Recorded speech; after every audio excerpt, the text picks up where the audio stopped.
ਹਾਂਜੀ ਸਟੂਡੈਂਟ, ਅੱਜ ਆਪਾਂ ਲੈ ਕੇ ਆਏ ਹਾਂ ਪੋਲੀਟੀਕਲ ਸਾਇੰਸ ਦਾ ਦੂਜਾ chapter.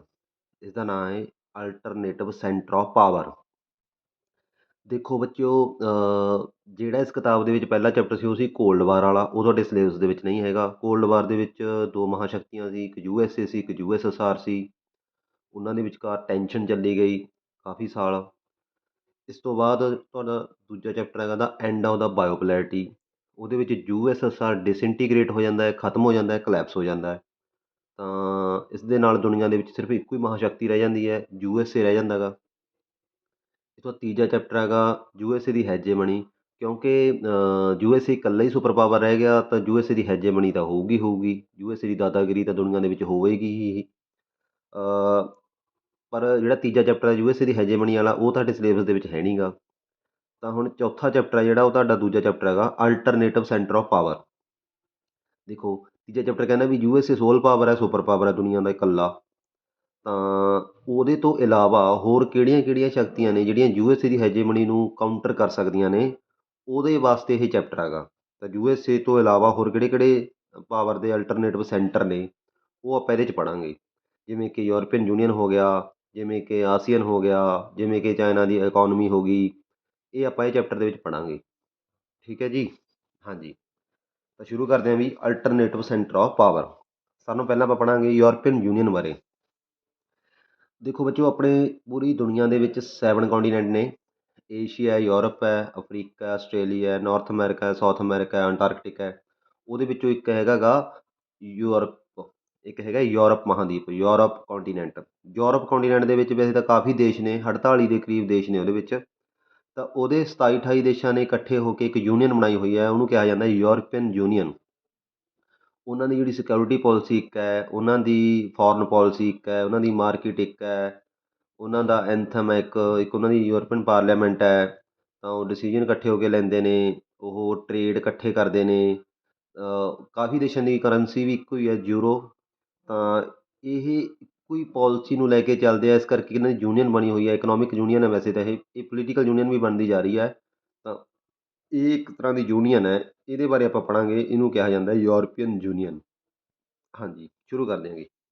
European union, martial plan ਆ ਪਹਿਲਾਂ ਵੀ।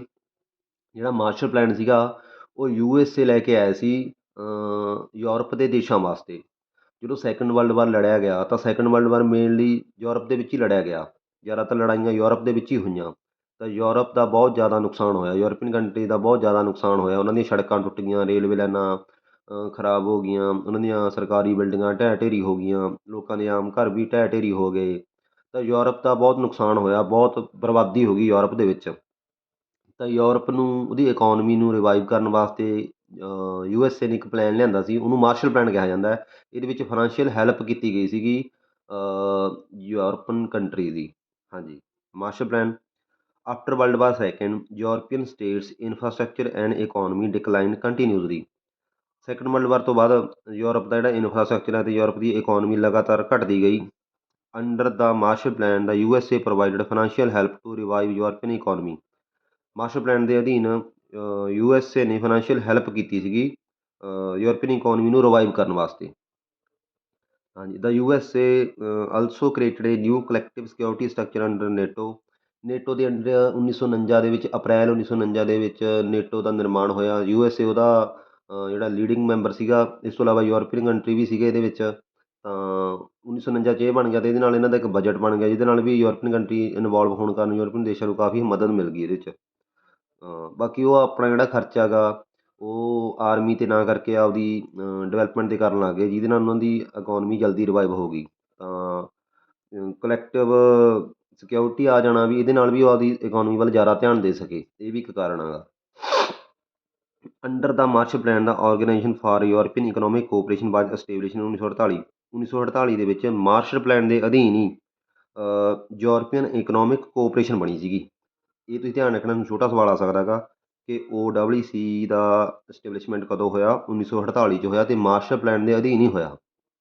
ਹਾਂਜੀ, in 1949 the council of Europe established and step forward in the political cooperation. ਤਾਂ ਮੈਂ ਤੁਹਾਨੂੰ ਪਹਿਲਾਂ ਵੀ ਕਹਿ ਕੇ ਹਟਿਆ ਵੀ ਜਿਹੜੀ ਇਹ ਯੂਰਪੀਅਨ ਯੂਨੀਅਨ ਹੈ ਤਾਂ ਇਹ ਇੱਕ ਇਕਨੋਮਿਕ ਸੰਸਥਾ ਸੀ, ਆਰਥਿਕ ਸੰਸਥਾ ਸੀ।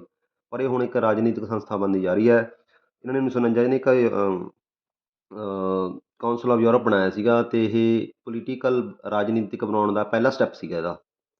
ਹਾਂਜੀ, ਇਹਨੂੰ 1957 formation of the European economic community under the treaty of Rome. ਇਹ ਰੋਮ ਦੇ ਵਿੱਚ ਇਕੱਠੇ ਹੋਏ, ਉੱਥੇ ਇੱਕ ਸੰਧੀ ਕੀਤੀ ਰੋਮ ਦੇ ਵਿੱਚ, ਤਾਂ ਉਹਦੇ ਤਹਿਤ 1957 ਦੇ ਵਿੱਚ ਇੱਕ ਯੂਰਪੀਅਨ ਇਕਨੋਮਿਕ ਕਮਿਊਨਿਟੀ ਬਣਾਈ ਇਹਨਾਂ ਨੇ। ਅੱਗੇ ਇਹਨੂੰ 1979, ਥੋੜ੍ਹਾ ਜਿਹਾ ਆਪਾਂ ਨੀਚੇ ਕਰ ਲੈਂਦੇ ਹੈਗੇ। ਹਾਂਜੀ ਬੱਚਿਓ,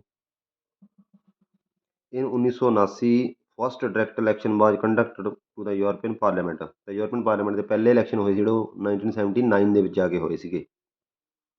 in 1985 ਦਾ ਸੈਜਨ agreement abolish border control among the European union member, ਜਾਂ ਯੂਰਪੀਅਨ ਕਮਿਊਨਿਟੀ ਦੇ ਮੈਂਬਰ ਹੈ ਜਿਹੜੇ, ਉਹਨਾਂ ਦੇ ਵਿਚਕਾਰ ਜਿਹੜਾ ਬਾਰਡਰ ਸੀਗਾ ਉਹਨੂੰ ਐਬੋਲਿਸ਼ ਕਰ ਦਿੱਤਾ ਗਿਆ। ਇਹ ਬਹੁਤ ਇੰਪੋਰਟੈਂਟ ਲੈਣ ਆ ਬੱਚੇ। 1985 ਦੇ ਵਿੱਚ ਇਹ ਸੈਜਨ ਐਗਰੀਮੈਂਟ ਸੀਗਾ।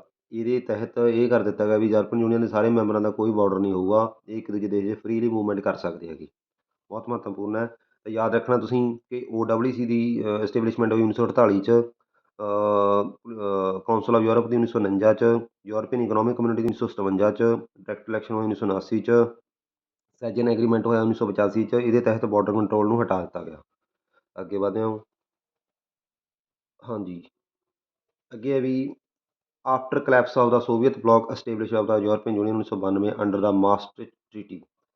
ਦੇਖੋ ਬੱਚਿਓ, ਜਿਹੜਾ ਸੋਵੀਅਤ ਬਲਾਕ ਸੀਗਾ ਉਹ 1991 ਦੇ ਵਿੱਚ ਕਲੈਪਸ ਹੋ ਗਿਆ ਸੀਗਾ। ਉਹਦੇ ਵਿੱਚੋਂ ਬਹੁਤ ਸਾਰੇ ਦੇਸ਼ ਆਜ਼ਾਦ ਹੋਏ, 15 ਦੇ ਕਰੀਬ ਦੇਸ਼ ਆਜ਼ਾਦ ਹੋਏ ਸੀਗੇ। ਤਾਂ ਸੋਵੀਅਤ ਬਲਾਕ ਦੇ ਵੀ ਕਾਫੀ ਦੇਸ਼, ਜਿਵੇਂ ਲੈਟਵੀਆ, ਲਿਥੂਏਨੀਆ, ਇਹ ਵਾਲੇ ਦੇਸ਼, ਇਸਟੋਨੀਆ, ਇਹ ਜਲਦੀ ਜੁਆਇਨ ਕਰ ਗਏ ਸੀ। ਕਿਹਨੂੰ ਜੁਆਇਨ ਕਰ ਗਏ ਸੀ? ਯੂਰਪੀਅਨ ਯੂਨੀਅਨ ਨੂੰ ਜੁਆਇਨ ਕਰ ਗਏ ਸੀਗੇ। ਤਾਂ ਇਸ ਤੋਂ ਇਲਾਵਾ ਹੋਰ ਵੀ ਦੇਸ਼ ਜਿਹੜੇ, ਬਹੁਤ ਸਾਰੇ ਦੇਸ਼ ਜਿਹੜੇ ਪੂਰਬੀ ਯੂਰਪ ਦੇ, ਜਿਹੜੇ ਯੂਰਪੀਅਨ ਯੂਨੀਅਨ ਨੂੰ ਜੁਆਇਨ ਕਰਨਗੇ। ਤਾਂ ਸੋਵੀਅਤ ਬਲਾਕ ਦੇ ਟੁੱਟਣ ਤੋਂ ਬਾਅਦ 1992 ਦੇ ਵਿੱਚ ਹੀ ਮਾਸਟ੍ਰਿਕਟ ਟ੍ਰੀਟੀ ਹੋਈ ਅਤੇ ਉਹਦੇ ਤਹਿਤ ਯੂਰਪੀਅਨ ਯੂਨੀਅਨ ਨੂੰ ਬਣਾ ਦਿੱਤਾ ਗਿਆ। European union has it's on foreign and security policy, cooperation on justice, it has it's on flag, anthem, founding date and currency. ਇਹਦੇ ਬਾਰੇ ਆਪਾਂ ਪਹਿਲਾਂ ਵੀ ਗੱਲ ਕੀਤੀ ਸੀ ਕਿ ਜਿਹੜੀ ਯੂਰਪੀਅਨ ਯੂਨੀਅਨ ਹੈ ਉਹਦੀ ਆਪਣੀ ਫੋਰਨ ਅਤੇ ਸਿਕਿਉਰਿਟੀ ਪਾਲਿਸੀ ਹੈਗੀ। ਜਸਟਿਸ ਦੇ ਵੀ ਕੋਆਪਰੇਟ ਕਰਦੇ ਆ ਇੱਕ ਦੂਜੇ ਦੇਸ਼ ਨਾਲ। ਉਹਨਾਂ ਦਾ ਆਪਣਾ ਝੰਡਾ ਹੈਗਾ, ਝੰਡੇ ਦੇ ਵਿੱਚ ਇੱਕ ਨੀਲਾ ਕਲਰ ਹੈ, ਨੀਲੇ ਕਲਰ ਦੇ ਵਿੱਚ ਇੱਕ ਸਰਕਲ ਦੇ ਵਿੱਚ 12 ਸਟਾਰ ਲੱਗੇ ਹੋਏ ਆ ਗੋਲਡ ਦੇ, ਜਿਹੜਾ ਕਿ ਸ਼ਾਂਤੀ ਨੂੰ ਵੀ ਦਰਸਾਉਂਦਾ ਅਤੇ ਯੂਨਿਟੀ ਨੂੰ ਵੀ ਦਰਸਾਉਂਦਾ ਗਾ। ਇੱਕ ਇਹਨਾਂ ਦਾ ਐਂਥਮ ਵੀ ਹੈ, ਰਾਸ਼ਟਰਗਾਨ ਵੀ ਹੈ ਇਹਨਾਂ ਦਾ, ਅਤੇ ਇੱਕ ਫਾਊਂਡਿੰਗ ਡੇਟ ਵੀ ਹੈ ਅਤੇ ਕਰੰਸੀ ਵੀ ਹੈ। ਕਰੰਸੀ ਸਾਰੇ ਦੇਸ਼ਾਂ ਦੀ ਇੱਕ ਨਹੀਂ ਹੈਗੀ, ਬਟ ਕਾਫੀ ਦੇਸ਼ਾਂ ਦੀ ਕਰੰਸੀ ਯੂਰੋ ਹੈ। ਹਾਂਜੀ, the European union has change from an economic union to an increasing political one. ਇਹ ਮੈਂ ਪਹਿਲਾਂ ਵੀ ਦੱਸ ਚੁੱਕਿਆ। ਜਿਹੜੀ ਯੂਰਪੀਅਨ ਯੂਨੀਅਨ ਹੈ ਇਹ ਇੱਕ ਹੈ ਤਾਂ ਇਕਨੋਮਿਕ ਯੂਨੀਅਨ ਸੀ, ਬਟ ਇਹ ਤੇਜ਼ੀ ਨਾਲ ਰਾਜਨੀਤਿਕ ਸੰਸਥਾ ਬਣਦੀ ਜਾ ਰਹੀ ਹੈ, ਇੱਕ ਪੋਲੀਟੀਕਲ ਯੂਨੀਅਨ ਬਣਦੀ ਜਾ ਰਹੀ ਹੈ। In 2003 European union try to make constitution for European union but failed. 2003 ਦੇ ਵਿੱਚ ਇਹਨਾਂ ਨੇ ਕੋਸ਼ਿਸ਼ ਕੀਤੀ ਕਿ ਯੂਰਪੀਅਨ ਯੂਨੀਅਨ ਦਾ ਵੀ ਇੱਕ ਸੰਵਿਧਾਨ ਹੋਵੇ, ਪਰ ਇਹ ਫੇਲ ਹੋ ਗਏ, ਉਹ ਬਣ ਨਹੀਂ ਪਾਇਆ। ਹਾਂਜੀ ਬੱਚੋ, ਅੱਗੇ ਕਰਦੇ ਵੀ ਆਪਾਂ। ਹੁਣ ਆਪਾਂ ਫੀਚਰ ਕਰਦੇ ਹਾਂ ਯੂਰਪੀਅਨ ਯੂਨੀਅਨ ਦੇ। ਯੂਰਪੀਅਨ ਯੂਨੀਅਨ ਦੇ ਫੀਚਰ ਕਿਹੜੇ ਕਿਹੜੇ ਨੇਗੇ? ਹਾਂਜੀ, features of the European union, ਜਿਵੇਂ ਪਹਿਲਾ ਹੋ ਗਿਆ, European union has good economic, political and military influence. ਹਾਂਜੀ, ਯੂਰਪੀਅਨ ਯੂਨੀਅਨ ਦਾ ਬਹੁਤ ਜ਼ਿਆਦਾ ਪ੍ਰਭਾਵ ਆ ਵੀ।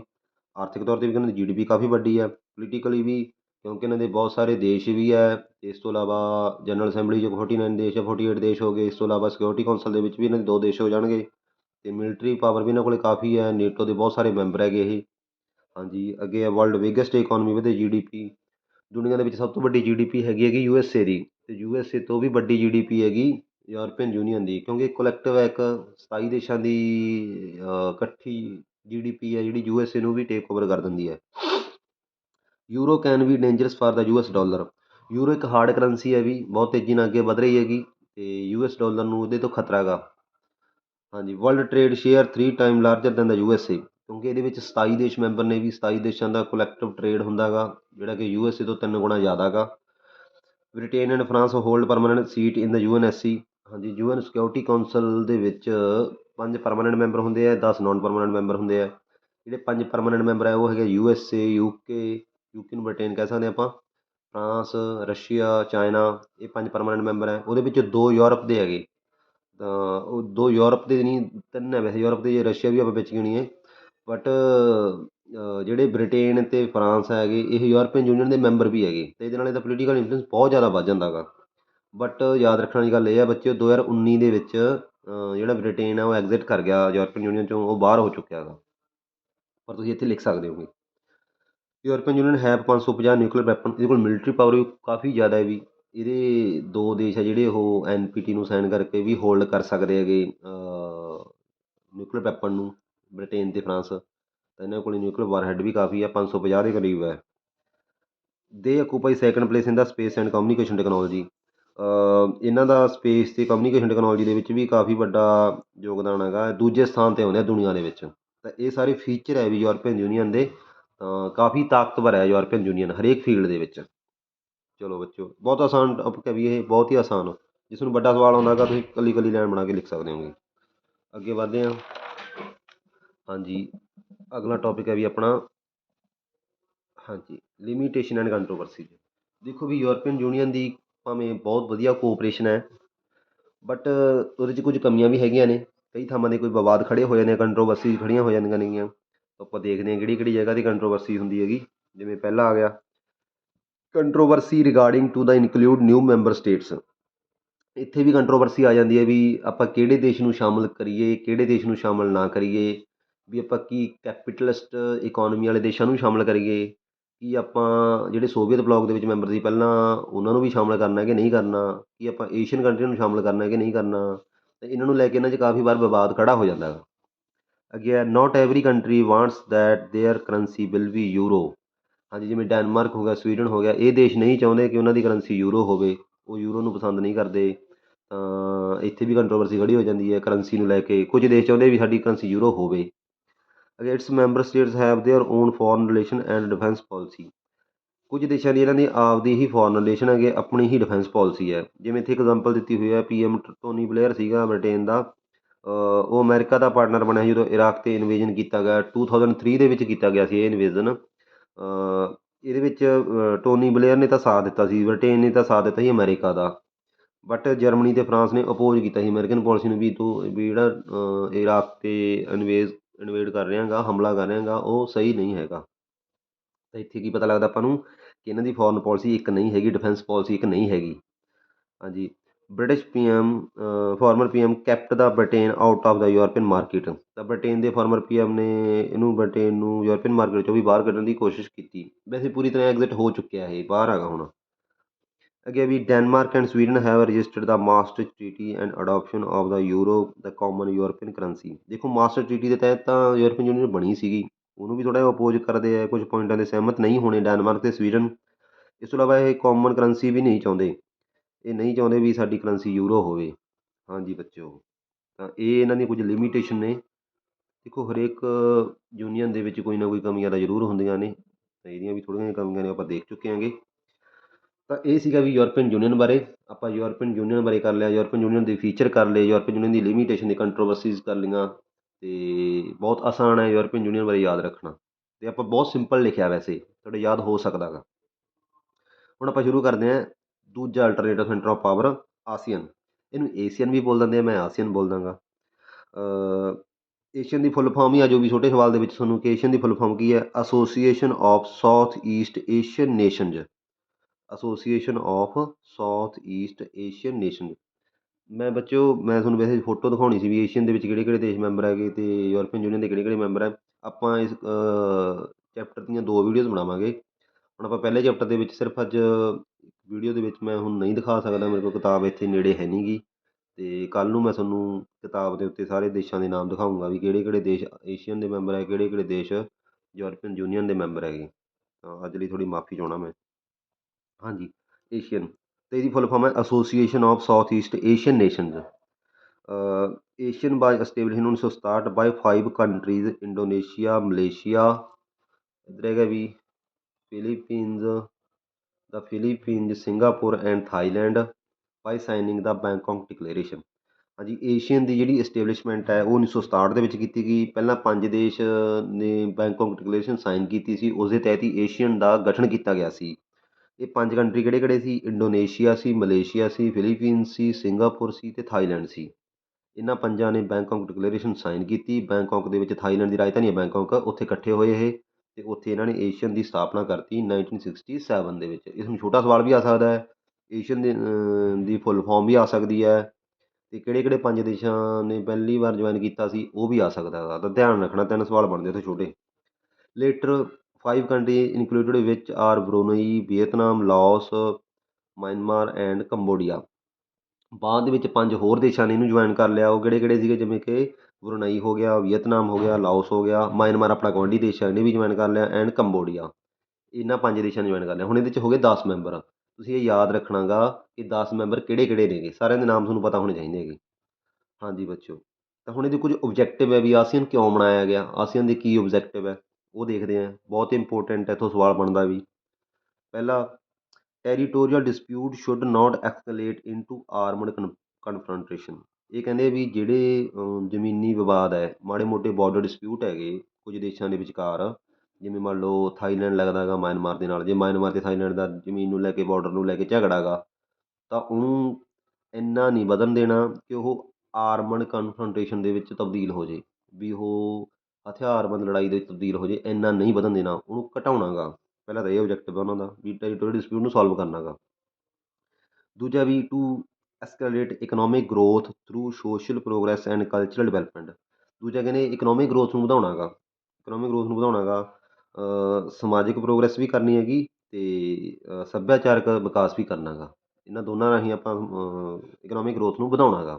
ਹਾਂਜੀ, ਤੀਜਾ ਹੈਗਾ to promote regional peace and stability, ਵੀ ਉਸ ਖੇਤਰ ਦੇ ਵਿੱਚ ਸ਼ਾਂਤੀ ਨੂੰ ਵਧਾਉਣਾ ਗਾ ਅਤੇ ਸਥਿਰਤਾ ਨੂੰ ਵਧਾਉਣਾ ਗਾ। ਬਿਲਕੁਲ। ਅੱਗੇ ਹੈ to create free trade area for investment, labour and services.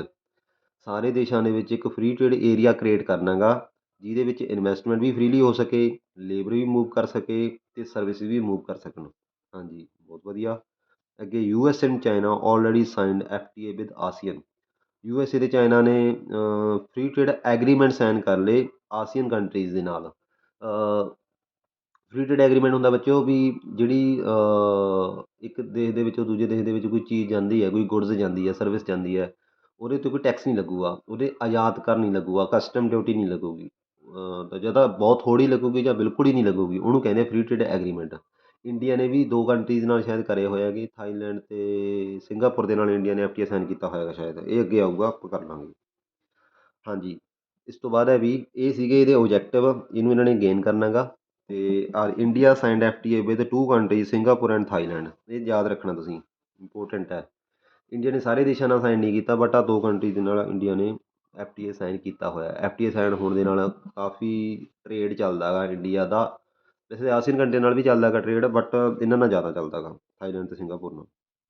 ਹਾਂਜੀ, ਅੱਗੇ ਆ ਛੋਟਾ ਸਵਾਲ ਆ ਸਕਦਾ ਤੁਹਾਨੂੰ, ਪਹਿਲਾਂ ਇਹਦੀ ਫੁੱਲ ਫੋਰਮ ਆ ਸਕਦੀ ਹੈ ਆਸੀਅਨ ਰੀਜਨਲ ਫੋਰਮ ਹੈ ਇੱਕ, ਆਸੀਅਨ ਰੀਜਨਲ ਫੋਰਮ ARF ਕਹਿੰਦੇ ਇਹਨੂੰ।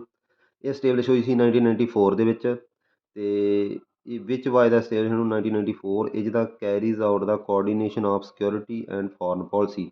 ਇਹ ਕੋਆਰਡੀਨੇਸ਼ਨ ਬਣਾਉਂਦੀ ਹੈ ਵੀ ਇਹਨਾਂ ਨੂੰ ਇਕੱਠਾ ਕਰਦੀ ਹੈ, ਕਿਹੜੀ ਚੀਜ਼ ਲਈ ਇਕੱਠਾ ਕਰਦੀ ਹੈ, ਇੱਕ ਤਾਂ ਸਿਕਿਉਰਿਟੀ ਲਈ ਅਤੇ ਇੱਕ ਫੋਰਨ ਪੋਲਿਸੀ। ਫੋਰਨ ਪੋਲਿਸੀ ਅਤੇ ਸਿਕਿਉਰਿਟੀ ਪੋਲਿਸੀ ਬਣਾਉਣ ਵੇਲੇ ARF ਦਾ ਕਾਫੀ ਵੱਡਾ ਯੋਗਦਾਨ ਹੁੰਦਾ ਆਸੀਅਨ ਕੰਟਰੀ ਦੇ ਵਿੱਚ। ਇਹ 1994 ਦੇ ਵਿੱਚ ਬਣਾਇਆ ਸੀਗਾ ਇਹਨਾਂ ਨੇ। ਠੀਕ ਹੈ ਬੱਚਿਓ, ਤਾਂ ਇਹਦੇ ਨਾਲ ਹੀ ਜਿਹੜਾ ਆਪਣੀ ਇਹ ਪਹਿਲੀ ਵੀਡੀਓ ਹੈ second chapter the alternative centre of power ਦੀ, ਇਹ ਕੰਪਲੀਟ ਹੁੰਦੀ ਹੈ। ਇੱਕ ਵੀਡੀਓ ਆਪਾਂ ਇਹਦੇ 'ਤੇ ਹੋਰ ਲੈ ਕੇ ਆਵਾਂਗੇ, ਅਤੇ ਉਹਦੇ ਵਿੱਚ ਆਪਾਂ ਨਕਸ਼ੇ ਦੇ ਵਿੱਚ ਵੀ ਦੇਖਾਂਗੇ ਕਿ ਆਸੀਅਨ ਦੇ ਵਿੱਚ ਕਿਹੜੇ ਕਿਹੜੇ ਕੰਟਰੀਜ਼ ਨੇ, ਆਸੀਅਨ ਦਾ ਝੰਡਾ ਕਿੱਦਾਂ ਦਾ ਗਾ, ਯੂਰਪੀਅਨ ਯੂਨੀਅਨ ਦਾ ਝੰਡਾ ਕਿੱਦਾਂ ਦਾ ਗਾ, ਯੂਰਪੀਅਨ ਯੂਨੀਅਨ 'ਚ ਕਿਹੜੇ ਕਿਹੜੇ ਮੈਂਬਰ ਹੈਗੇ, ਇਹ ਆਪਾਂ ਸਾਰਾ ਕਰਾਂਗੇ। ਓਕੇ ਜੀ, ਥੈਂਕ ਯੂ ਵੈਰੀ ਮੱਚ।